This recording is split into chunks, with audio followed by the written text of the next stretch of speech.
Bonjour. Parlons aujourd'hui des fardeaux, et peut-être particulièrement des fardeaux inutiles, ceux dont on pourrait se passer. La vie est déjà suffisamment difficile, complexe comme cela pour qu'on ajoute quelque chose, et ça vaut peut-être la peine de travailler à faire le tri et à savoir ce qu'on peut éviter de porter, des fois qu'on se fasse mal au dos ou qu'on ait des crampes. Alors, le fardeau dans la Bible, étymologiquement parlant, c'est un mot qui vient de ce qu'on porte, de la charge. Il y a le même mot pour charge, pour cargaison, pour fardeau. Et donc, c'est absolument clair qu'il y a des choses qu'on porte et des choses qu'on peut ne pas porter. On choisit quelque part de porter quand on a de l'intérêt pour quelqu'un, pour quelque chose, quand on a du souci, quand on a des colères, quand on s'occupe de ceci ou de cela, alors on porte et on a des fardeaux. Et c'est absolument clair qu'on est appelé à porter quelque chose. Dans l'œuvre de Dieu, Dieu nous appelle à être ses collaborateurs. Nous sommes appelés à faire, à construire, à rectifier, à envisager, et tout cela, c'est du fardeau. Donc fardeau n'a pas tout le temps un sens péjoratif. Jésus, par exemple, dans l'Évangile, dans l'Évangile selon Matthieu, au chapitre 11 et au verset 30, dit « Venez à moi, vous tous, qui vous fatiguez et êtes chargés, et je vous donnerai du repos. » Et il dit « Car mon joug est aisé. » Alors vous savez, le joug, c'est la pièce de bois qui était sur le cou de deux bœufs qu'on attelait ensemble. Et donc il dit « Mon joug est aisé », autrement dit, il nous appelle, nous les humains, à marcher au même rythme que lui. Il nous appelle à lui ressembler. Et il nous appelle à porter les mêmes choses que celles qu'il a portées. Mon joug est aisé, ma relation avec vous, dit Jésus, est aisée, et mon fardeau est léger. Donc ce que nous avons, nous, à porter en tant qu'enfants de Dieu est à notre portée et à notre capacité. Et Dieu ne nous donne pas de poids, de fardeau qui soit trop important. C'est peut-être quelque chose qu'il faut considérer. Nous ne sommes pas appelés à ne rien porter. Toute journée est difficile de l'ensemble des moments que nous vivons.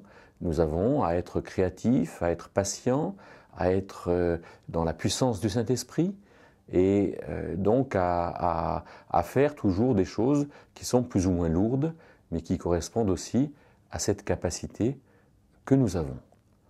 Alors, si on poursuit un petit peu la lecture de l'Évangile selon Matthieu, on voit qu'au chapitre 23, Jésus va s'en prendre assez vigoureusement aux pharisiens, auxquels il va dire qu'il lie des fardeaux lourds, pesants et inutiles sur les épaules des hommes, et qu'eux-mêmes n'y mettent pas même le petit doigt pour les porter. Tiens. Alors quels sont ces fardeaux lourds et inutiles? Eh bien, il suffit de faire la lecture de ce chapitre 23, où 7 fois, le Seigneur va avertir vigoureusement les pharisiens en leur disant « Vous payez la dîme de l'ânette et du cumin, mais vous négligez, ou bien vous parcourez la terre pour annoncer une parole, mais vous en faites un prosélyte qui va directement en enfer, à la géhenne. » Donc on voit qu'il y a des fardeaux lourds qui sont des fardeaux religieux. Alors si on essaye de transposer un peu ça dans notre vie personnelle, on pourrait se dire le fardeau lourd, c'est être obligé de lire la Bible, d'aller à l'église, d'accomplir tel ou tel rite qui nous semble tout à fait inutile, alors ce que Dieu nous demande, c'est de vivre la vie d'église de manière pleine, de manière vraie, c'est de se pardonner, c'est de se connaître, se comprendre, de se faire du bien. Autrement dit, tout ce qui est religieux n'a pas tellement de sens, tout ce qui est spirituel, tout ce qui relève de la foi a du sens. Et bien sûr, c'est à nous de faire la différence. Alors, allons un peu plus loin, on a vu que nous sommes appelés à porter des fardeaux, nous dit Jésus en Matthieu 11, mais qu'il y a des fardeaux inutiles en Matthieu 23. Mais alors quels sont ces fardeaux que nous sommes appelés à porter? Eh bien, si on lit par exemple en Acte 15, dans ce concile, cette conférence de Jérusalem, les apôtres étaient arrivés à dire finalement qu'il ne fallait pas observer la loi pour nous qui n'habitions pas en Israël, où la loi du Pentateuque était quelque chose qui était pour Israël et l'obligation de faire ceci et cela était réservée à Israël et qu'il fallait que nous vivions des choses nécessaires, mais pas ces choses qui étaient particulières pour le peuple d'Israël. Alors, ces choses nécessaires, quelles sont-elles? Eh bien, par exemple, il dit « abstenez-vous de la fornication ».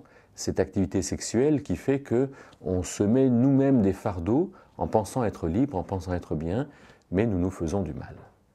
Alors, c'est dans l'épître aux Galates, l'épître de la liberté, cette épître qui a été écrite par Paul juste avant cette conférence de Jérusalem, que Paul dira au chapitre 6 et au verset 5, c'est cette belle chose de se porter les charges les uns des autres, au verset 2, d'être dans cette loi du Christ, d'être dans cette disponibilité du Christ, d'aider, de s'aider chacun à porter ses charges.